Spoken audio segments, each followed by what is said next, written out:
Hey guys, Jonathan with My Mechanic here. Today we're going to be working on the Infiniti QX56. This is a 2008 model. Unfortunately, while I was driving it the other day, the alternator died. Woohoo! This is actually a fairly easy alternator to replace. It is on the passenger side on the lower part of the engine, and the fact that the QX sets so high off the ground, we should be able to replace it without jacking it up, taking a wheel off, or anything special like that. So I'll go ahead and show you how to replace it and we'll get it done. And here we go. So right now we're looking down in the bottom part of the engine bay. We got to remove our serpentine belt, and if you look right down here, the alternator is the second pulley down on the passenger side. You've got your power steering here, you got your idler pulley, then right below that you have the alternator, which we can get to from the bottom fairly easily. We'll just have to get the belt off from up here and then we'll get it done. So it looks like it's probably just the tensioner pulley here needs to be adjusted to get the serpentine belt off really quick, so we'll grab that and get it off. So it's a 14 millimeter wrench, and we're going to have to push the tensioner pulley in a counterclockwise direction to get the actual tension off the belt so we get it slid off. So we'll go ahead and do that now. And unlike me, it might be a good idea for you to get online or at least take a picture of your belt routing before you remove it. Else you're going to have a time putting that belt back on when you're done because you have no idea where anything goes. My hair is going crazy over here. I don't know what's up with this little roll. But once we have that done, we'll go ahead and disconnect the battery since we're playing with the electrical system, just to mitigate the risk of getting electrocuted or anything like that. So we'll go ahead and get that done next. Now I have these nice beefy battery terminals on this one from where I replaced the terminals when the car caught on fire when I got it. So we'll go ahead and get those off. I'll go ahead and take negative and positive off. The only thing you ever really need to take off is negative for the grounding, but we'll go ahead and get them both off just to be safe.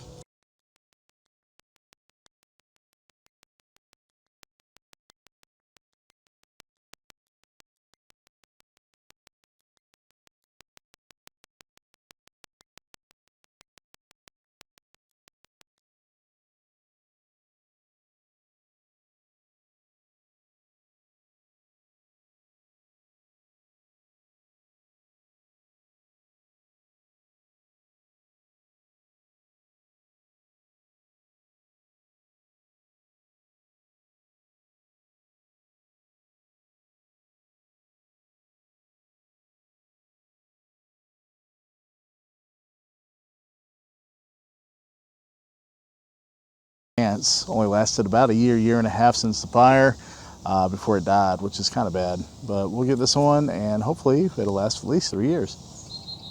All right, here's the underside where our alternator is placed. As you can see, it's relatively close to the bottom. We can get to it fairly easily. There are a couple bolts we're going to have to pull off. Might have to get to one from the top. I haven't looked closely and I don't quite remember. But let's see what we have to do to get this off and we'll get this car running again. Now, if I recall correctly, you can go from the back side of the frame, and it's going to be easier to get to the backside plugs. Unfortunately, the ground wire and the plug are kind of up against the side of the frame, so they're kind of complicated to get to at times. But you will have to finagle around some of this stuff to get there. But we can get this off pretty quick.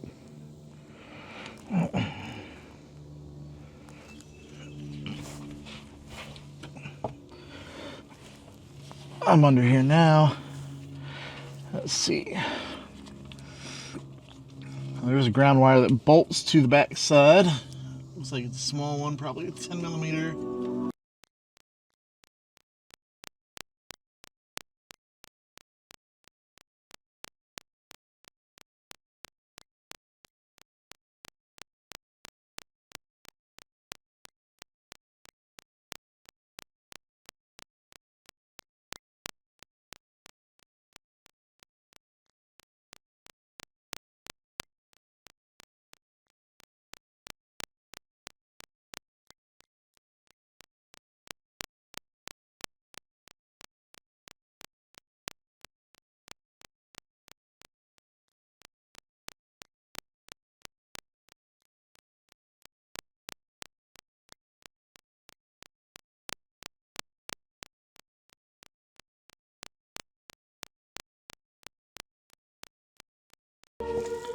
Alright, took some finagling, but we got the first one out. It's a 10mm bolt that's on the back side of the alternator that holds the ground wire on.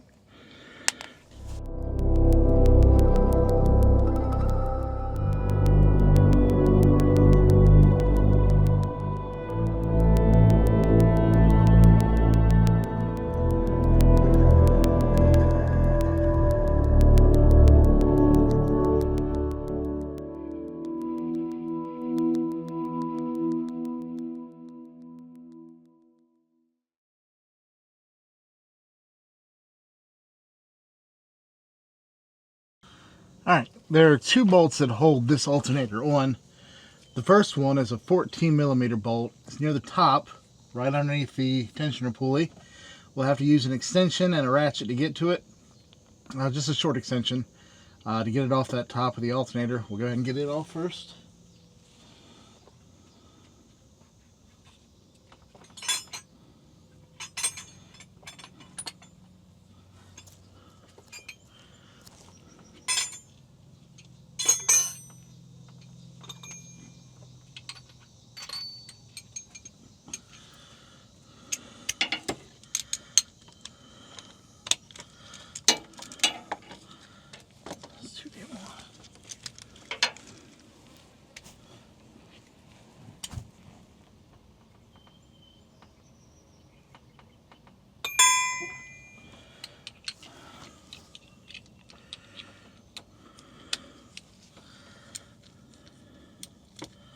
I'm going to try it without an extension first because there's not much clearance, and the toolbox I have only has a nice long 8-inch extension.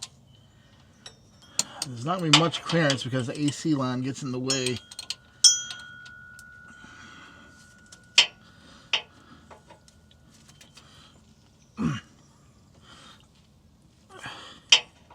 If I can turn it, it'll be in like half-an-inch increments.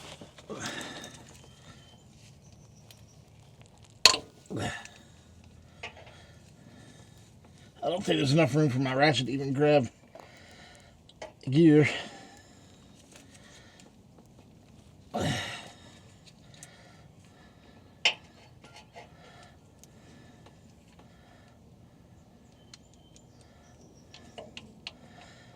It's not the right ratchet. If I had my gear wrench, do I have the gear wrench? Let's use a better ratchet.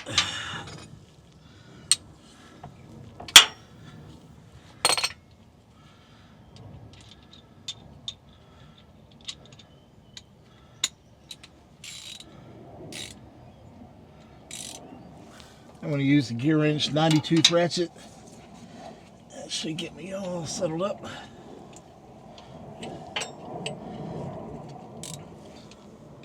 See the bolts.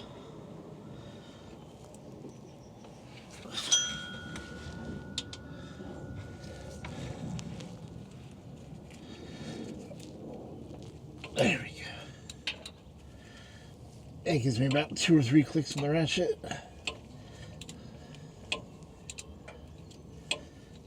We have to inch this thing off here.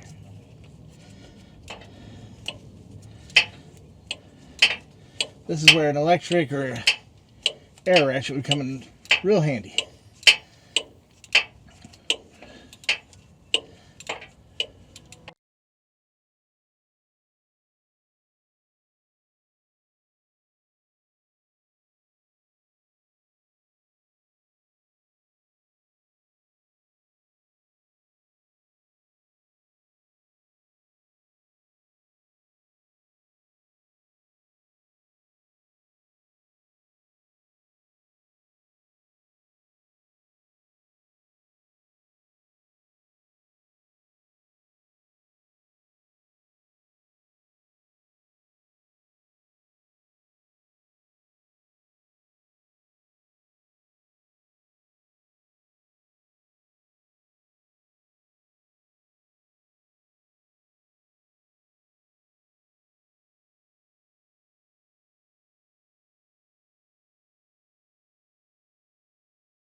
So we got that top bolt backed out pretty far.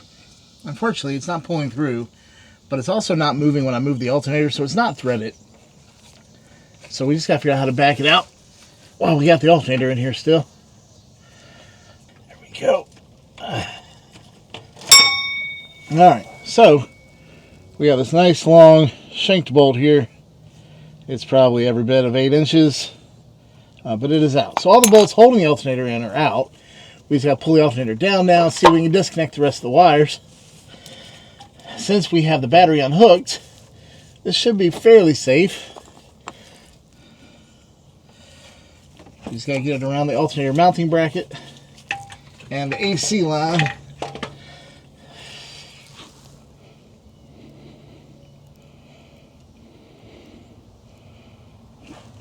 Watch out for anything falling off the car that will land in your eyes. It's always imperative to wear safety glasses if you care about your sight. Now I can get this turned just enough to where I can probably get to the wires. The bolted on wire that goes to the battery is another 12 millimeter.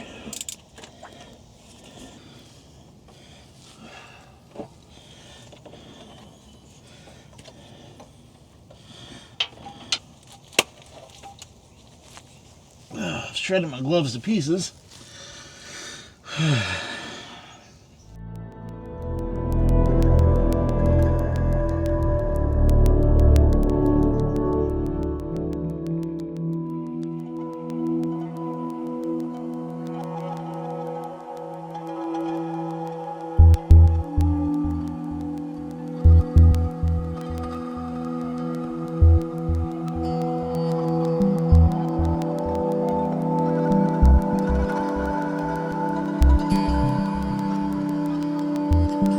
Now, there's not much room to actually get this alternator out, so we're going to be moving some lines around. Try not to bend any of them while knocking dirt and grease in our eyes the whole time.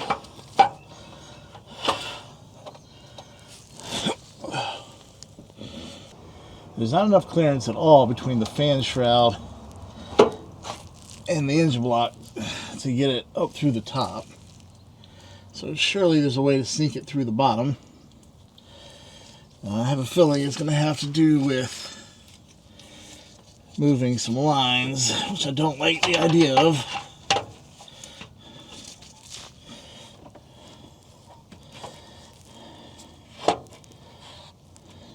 Or removing the fan shroud, which on this one it's going to be a little more complicated because it looks like it is either a two-piece or we're going to have to remove the fan, which I don't like the idea of. Alright, so what I did is I ended up disconnecting this cooling line here, and I was able to get the alternator past it and put the new one up here and reconnect that line. I didn't get any of it recorded, but I wanted to get it done as fast as I could before I lost a lot of fluid. And luckily, it didn't leak that quick without the car running. So I don't think we lost much fluid. It's either transmission or power steering. I think it's transmission from the smell. But yeah. So now, once we have the new alternator up here, we're going to go ahead and do everything in reverse. I'm going to go ahead and reconnect the battery cable. I'm going to reconnect the charging monitoring system cable, and then get the alternator back in place. Oh, I had to take the bracket out. That was the other thing. I had to take the mounting bracket out. That gave us a lot more room. So I have to get the bracket back up there and then get everything in place. Get it bolted back up. So here we go. And the bracket was only two 12 millimeter bolts also.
There's the big fish. How am I losing?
So getting the top bolt in on the alternator can be a little bit of a nightmare to get everything lined up just right.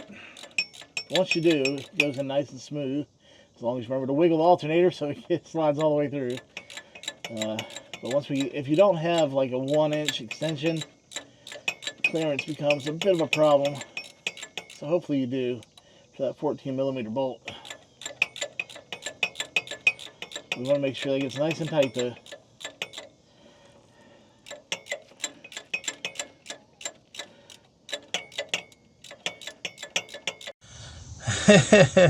I'm a little worn out now. All right, so we Got our alternator on, all 3 wires, bolts are secure. We just got to get our belt rerouted and our battery hooked back up now, and we should be good to get this thing started. So let's go ahead and get things back together. All right, belt's back on. We got the battery hooked back up, and we're going to start it up. Make sure she stays running. All right, this is as real as it gets, guys. This is dirt on the face. Fresh out, and the car did not start. Battery is dead, so I went ahead and put the jump box on it, and we'll see if it starts.